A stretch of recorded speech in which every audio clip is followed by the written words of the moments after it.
Some people say, love conquers all. They're wrong. Love gets beaten down by 1,000 small cruelties, worn thin by years of disrespect, and finally strangled by the realization that you're fighting alone for something the other person never valued. My name is Jack Hayes. I'm 34 years old, and I've spent the last 6 years learning what it costs to love someone whose family thinks you're beneath them. I'm an industrial electrician. I make $68,000 a year working at the Riverside manufacturing plant, maintaining the electrical systems that keep the production lines running. It's honest work. Work that requires skill, attention to detail, and the kind of reliability that keeps people's lights on and machines humming. At 26, while most of my friends were still figuring out their lives, I bought my house.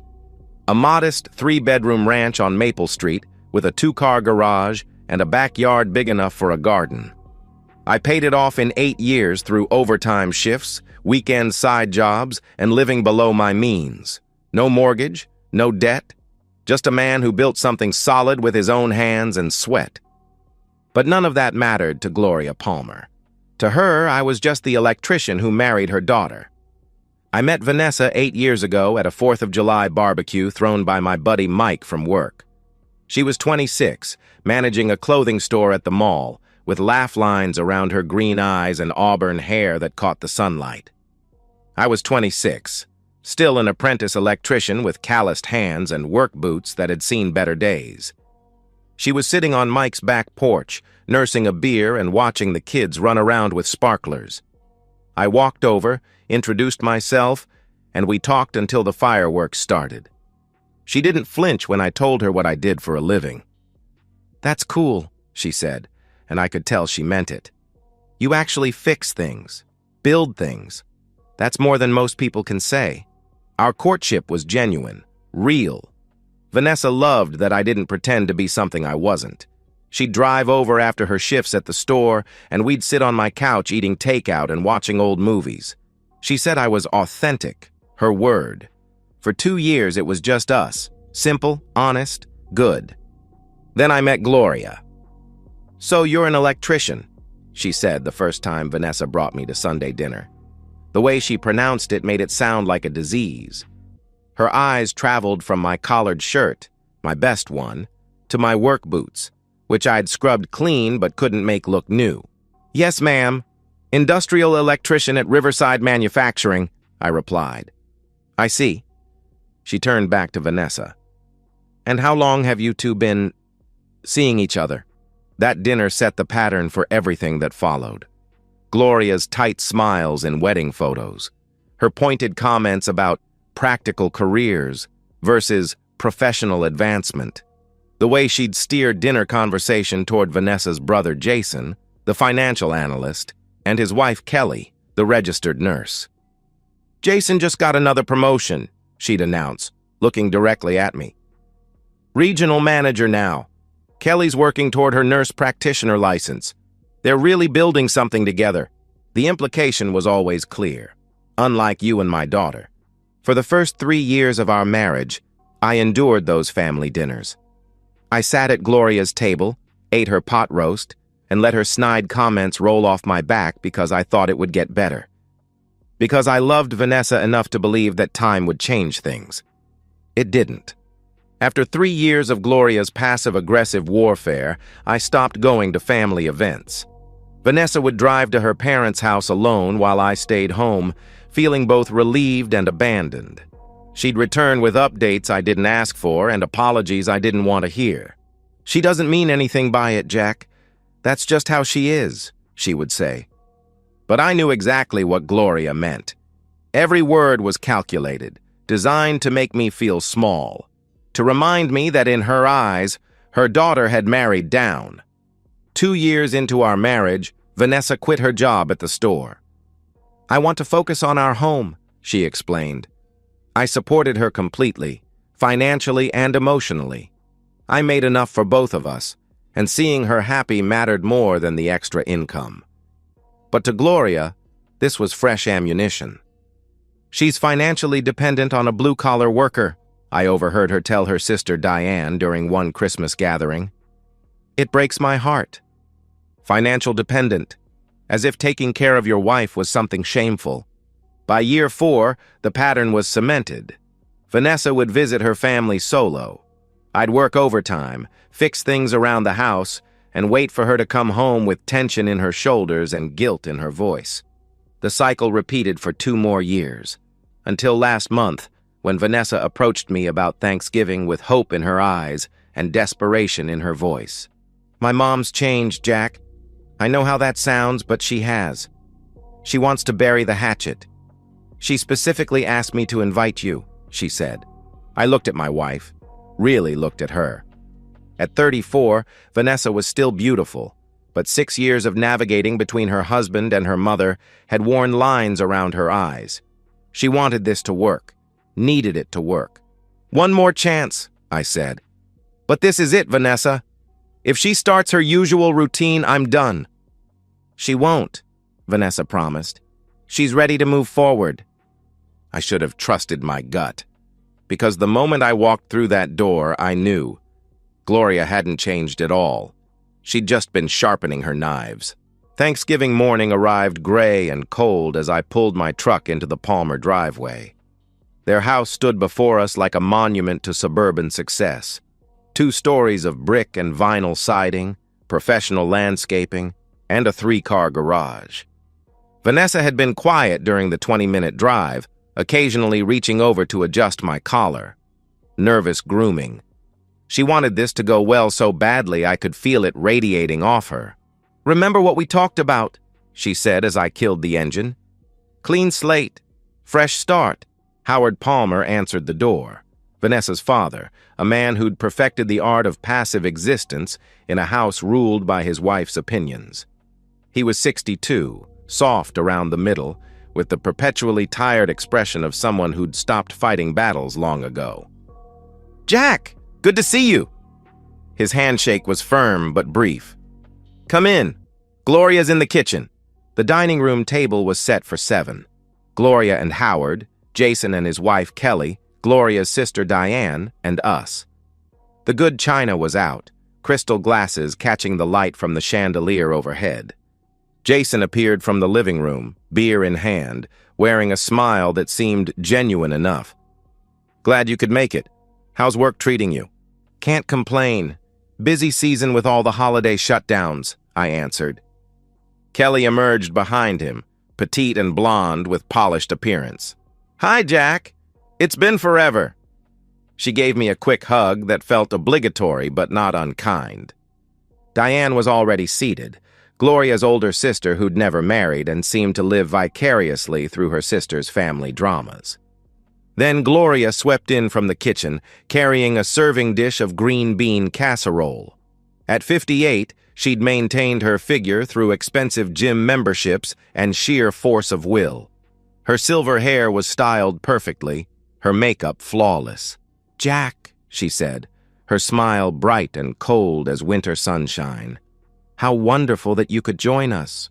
Thank you for having me, Gloria, I replied. Of course. Family is family, after all. The first 30 minutes passed smoothly enough.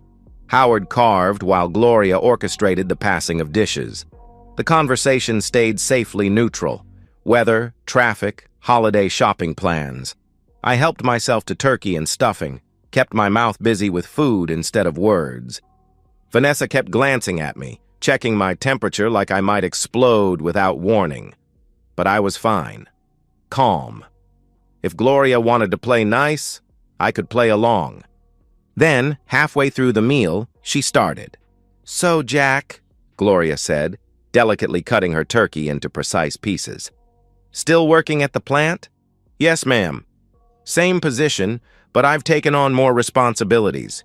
Training new apprentices, overseeing the maintenance schedule, I responded. Responsibilities. That's wonderful. She chewed thoughtfully. Any talk of promotions? Moving up in management, perhaps? Here we go. I'm happy where I am.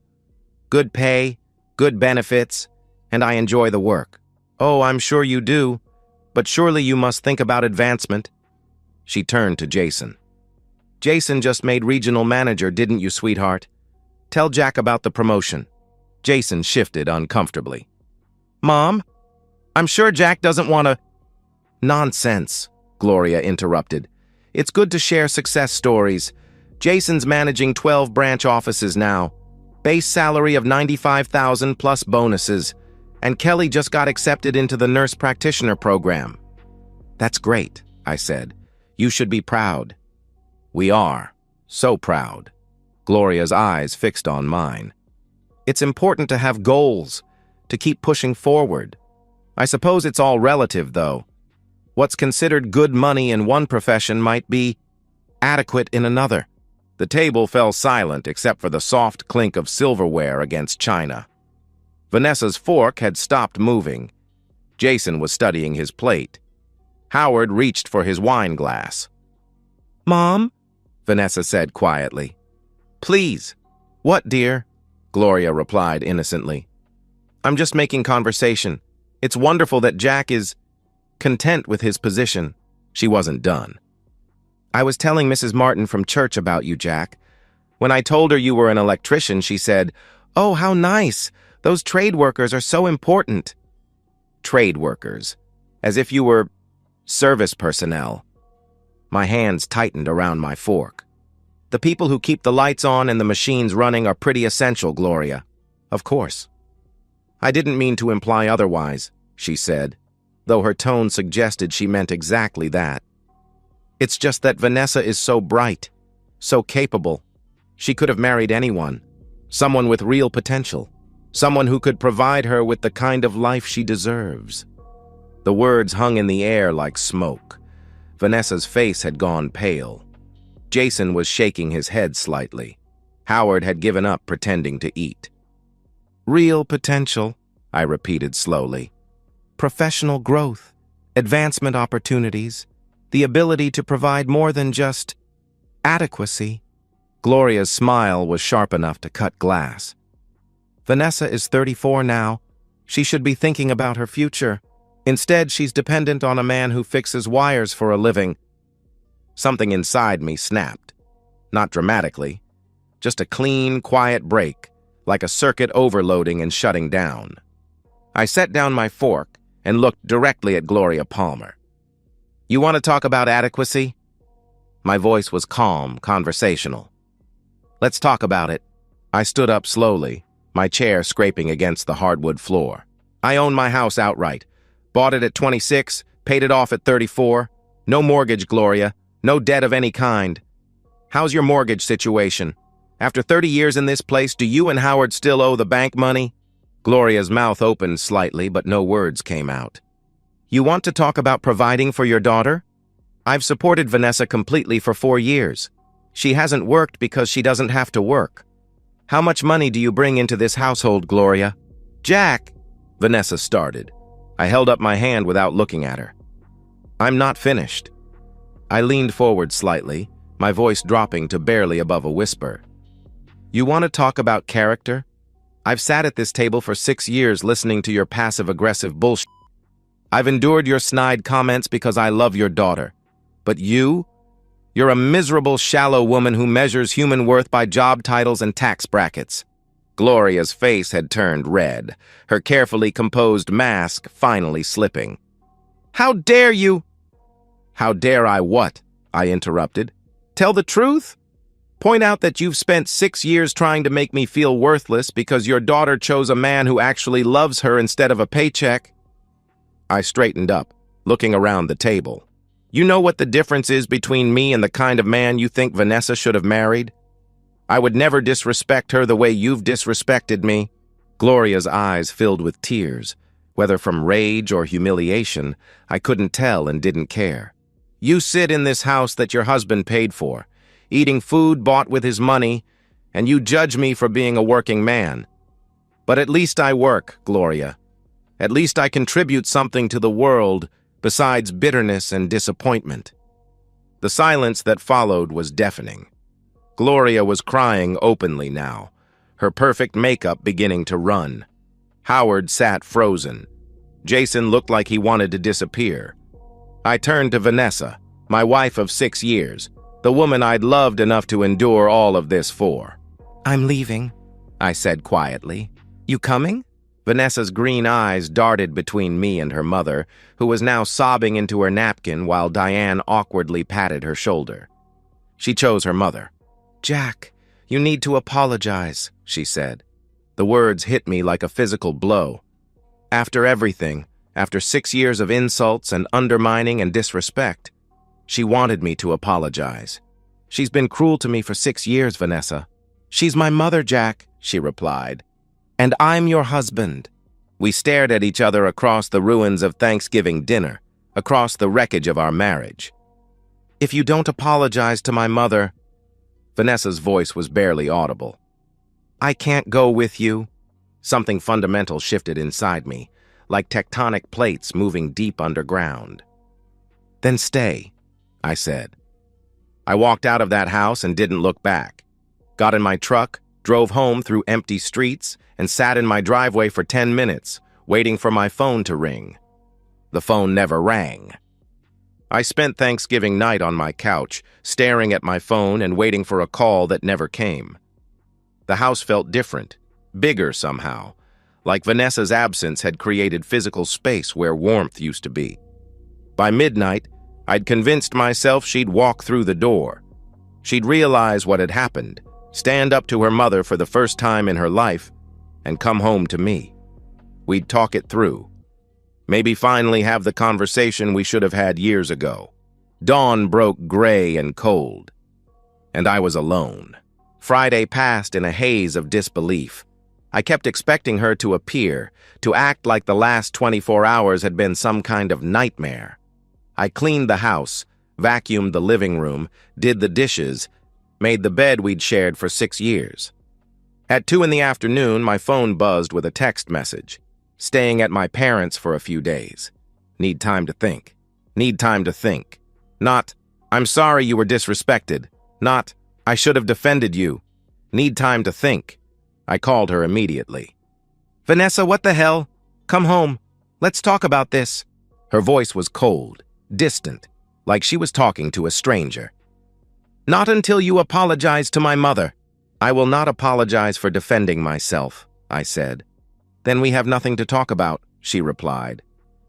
The line went dead. I called back 3 times. She didn't answer. The days crawled forward like wounded animals. I went to work Monday morning because I didn't know what else to do. Work became my refuge. Physical tasks that required focus, problems with solutions, systems that made sense. Then I'd drive home to an empty house, and the weight of silence would settle on me again. Tuesday evening, I tried calling once more.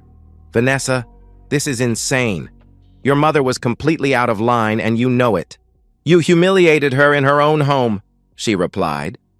"She humiliated me for 6 years," I shot back. "She's family, Jack," she said. "So am I. Or I'm supposed to be." Another hang-up. Another night of replaying every moment of our relationship, looking for signs I'd missed. Had Vanessa always been this conflict-averse? Had she always chosen the path of least resistance over doing what was right? The answer was yes, and I'd been too in love to see it clearly. By the end of the first week, a pattern had emerged. Vanessa would text occasionally, brief, cold updates about staying with her parents, needing space, waiting for me to do the right thing. I'd call and she'd either ignore me or deliver the same ultimatum. Apologize or we have nothing to discuss. I began to understand that she genuinely believed I was wrong, that standing up for myself was somehow a betrayal of our marriage. In her mind, I should have continued to take Gloria's abuse indefinitely because that was easier than confronting her mother. The second week was worse than the first. I'd adjusted to her physical absence, but the emotional abandonment cut deeper each day.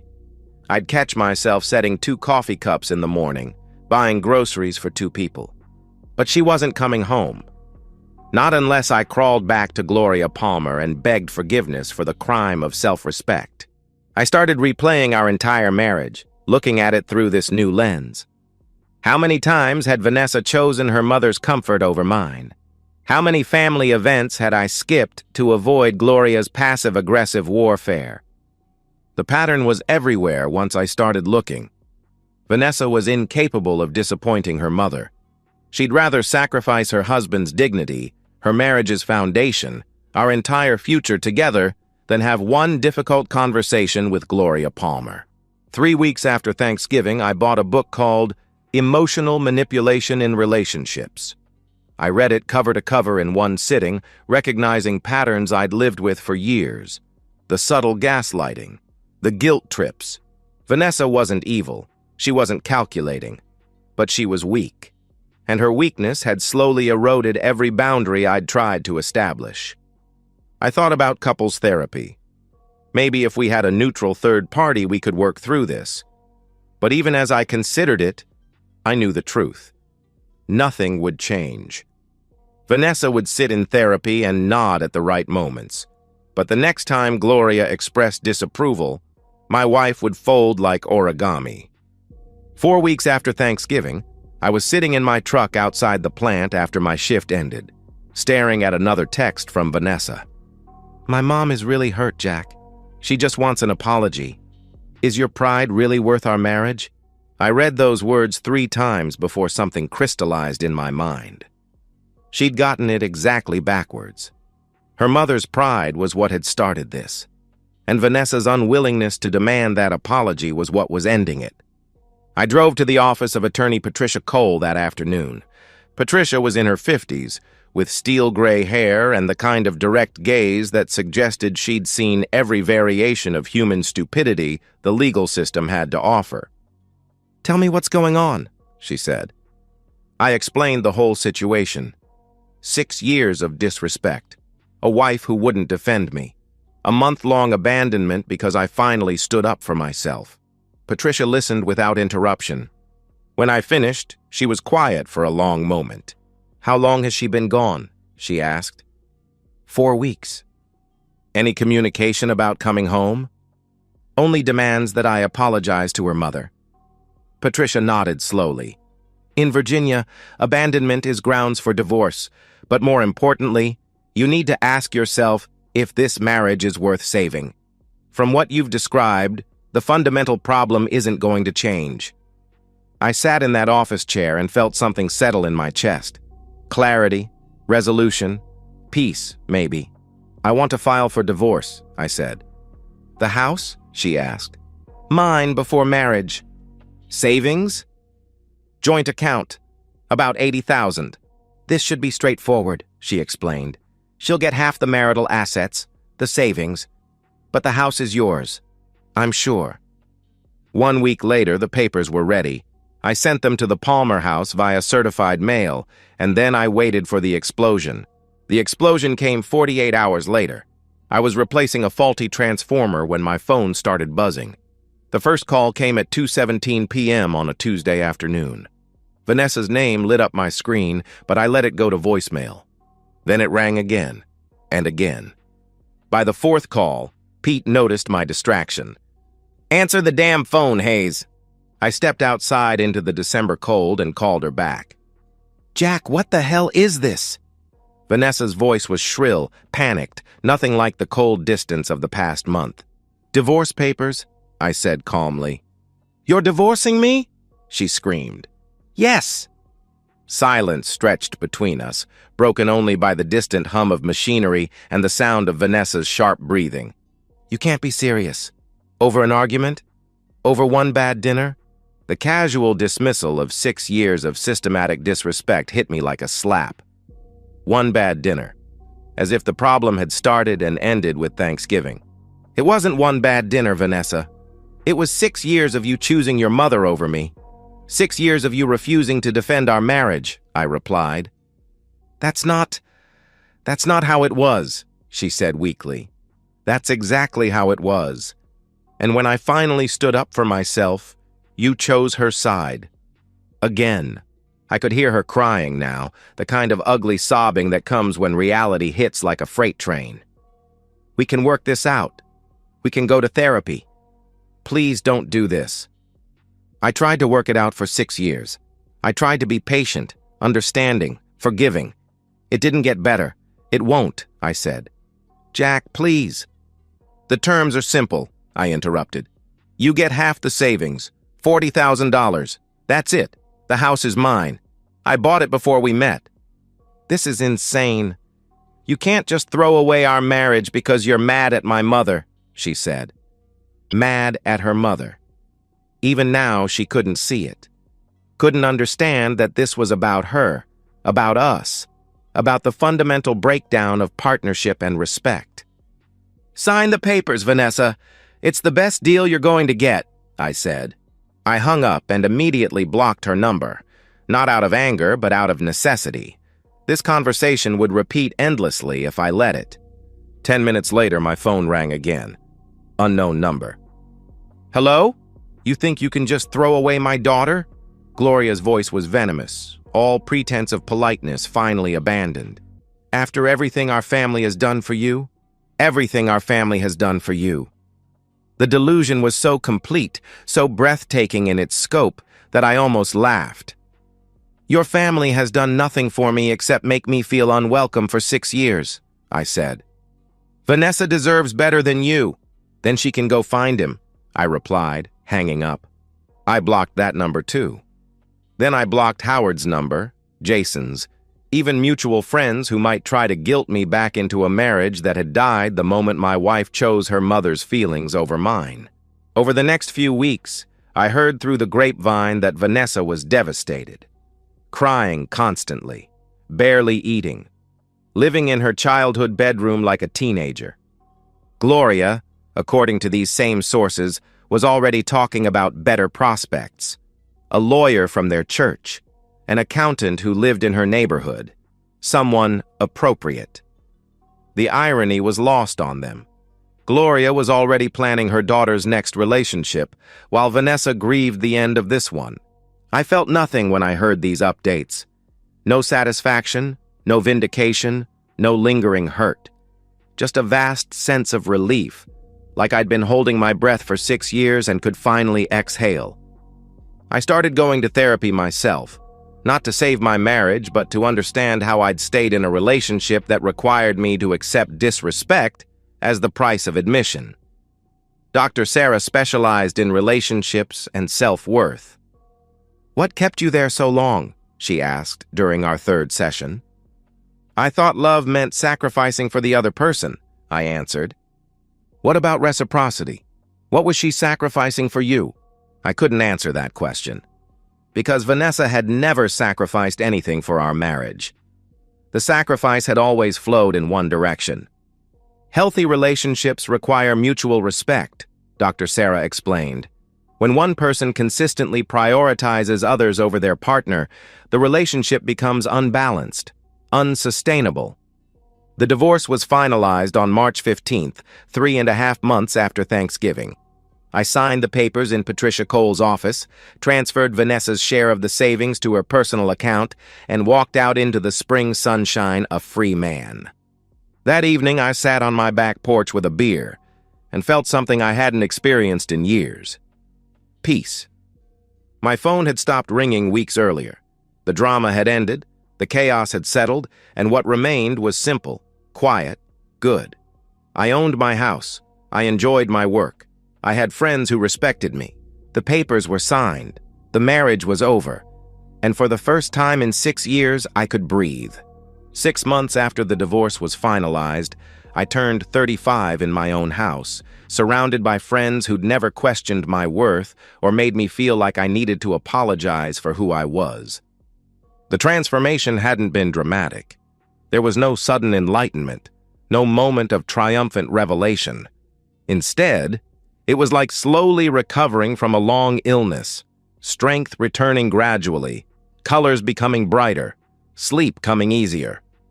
I still work at Riverside Manufacturing, still fix the electrical systems that keep the production lines running. The difference is that I no longer apologize for what I do or feel defensive about earning an honest living with my hands. I've started dating casually. Nothing serious yet, but I'm open to it in ways I couldn't be while married to someone who required me to shrink myself to fit into her family's narrow vision. I bought new furniture for the house, painted the guest room, and adopted a dog, a German shepherd named Hank. My parents are proud of me. My father, a retired plumber, told me, "You stood up for yourself, son. That's all a man can do. I hear occasional updates about Vanessa through mutual acquaintances. She's still living with her parents at 35. Gloria has introduced her to several suitable men, professionals with the right credentials, but none have worked out. Vanessa seems lost, adrift. She'd spent 6 years married to a man who loved her completely, and she'd thrown it away rather than have one difficult conversation with her mother. I don't gloat about her situation. I don't feel vindicated. Mostly, I feel nothing at all, which is probably the healthiest response. I've learned that you can't build a life with someone who won't defend you. Love isn't enough if respect isn't part of the foundation. Sometimes the most loving thing you can do is walk away from someone who will never choose you. This morning, I woke up in my own bed, in my own house, next to a dog who thinks I'm perfect exactly as I am. I made coffee for one person, read the news without anxiety, and drove to work knowing that everyone there values what I contribute. If you're reading this and you're in a relationship where your partner won't stand up for you, where you're consistently disrespected and dismissed, leave. Choose yourself. It won't be easy, but it will be worth it. I'm 35, divorced, debt-free, respected at my job, and for the first time in 6 years, I'm enough. And so, we've reached the end of today's story. Was it what you expected, or did it take a twist you didn't see coming? I'm curious to hear your thoughts. Share them in the comments below, and let's get a conversation going. If this story kept you hooked, make sure to hit that like button. And if you're new here or just haven't subscribed yet, now's the perfect time to join our community. I bring you fresh, captivating stories every day, so click that subscribe button and turn on notifications so you never miss out. Thanks for watching, and I'll see you in the next one.